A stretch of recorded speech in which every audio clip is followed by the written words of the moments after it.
উনি অত্র এলাকার জমিদার, শ শ কোটি টাকার মালিক, কিন্তু এটা কি করে সম্ভব? তাকে দেখলে তো মনে হলো পকেটে 10 টাকা আছে, কিন্তু তার মতো মানুষ কি করে এত বড় মাপের মানুষ হয়? আমি তো কিছুই বুঝলাম না। ম্যাডাম, একটু আগেও যে আমি আপনারা কইলাম না যে আপনারা দেখতে শিক্ষিত মনে হয়, কিন্তু মাথায় কোনো বুদ্ধি নাই। একটা মানুষের লগে কেমনে কথা কইতে হয় এটা তো জানেনই না। আবার একটা মানুষরে অপমান কইরেই যাইতেছেন, তাও আবার শুধুমাত্র সেই মানুষটার পোশাকের কারণে। কেন, আমার পোশাকে খারাপই কোন জায়গায় আছে? আমি বাঙালির ঐতিহ্য এখনো পর্যন্ত ধারণ করতেছি, দ্যাটস ইট। আপনি আমার অশিক্ষিত, মূর্খ, কামলা যা ইচ্ছা তাই কইলেন। শোনেন, শিক্ষিত খালি আপনি একলা না, শিক্ষিত কিন্তু দেশের অনেক মানুষজন, তার মধ্যে আমিও একজন।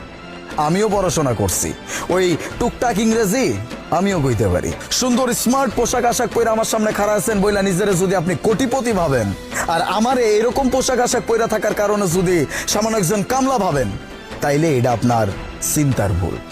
চিন্তা ভাবনা বদলান, মানুষরে বুঝতে শেখেন। কইছে না জমিদার, এই গ্রামের জমিদার বংশের একজন উত্তরাধিকার আমি। হ্যাঁ, এই যে চোখ যত দূর পর্যন্ত আপনার যাইব, যতগুলো জমি জিরাত আপনি দেখতে পারবেন, সবগুলা আমার। কত কোটি টাকা আমার আছে এটা আমি নিজেও গুইনা শেষ করতে পারুম না। আর আপনি কিনা আমারে ছোট লোক, কামলা, একজন ময়লাওয়ালা বানায় দিচ্ছেন। আপনি যদি খুব সুন্দরভাবে আমারে কইতেন না যে আপনার বাড়ির ময়লা আমার পরিষ্কার কইরা দিতে হইব, আমি আপনার বাড়ির ময়লা পরিষ্কার কইরা দিতাম। কিন্তু আপনার ব্যবহারে সমস্যা আছে। আপনার একটা মানুষকে সম্মান করার ভিতরে যে একটা মানুষের সাথে কেমনে কথা কইতে হয় সেই বিষয়টা আপনি জানেন না। আপনি আমারে এসে যা ইচ্ছা তাই বলে অপমান করলেন, আমারে কামলা কইলেন, আমারে ছোট লোক কইলেন, আমারে মূর্খ কইলেন। কেন? হ্যাঁ, একটা মানুষের পরিচয় তার পোশাক আশাক কোনোদিনও বহন করে না। একটা মানুষের পরিচয় বহন করে সেই মানুষের ব্যবহার। আর আপনার পরিচয় যে কি সেটা আমি খুব ভালো করে বুঝতে পারতেছি। আমার পরিচয় তো অবশ্যই এতক্ষণে পেয়ে গেছেন।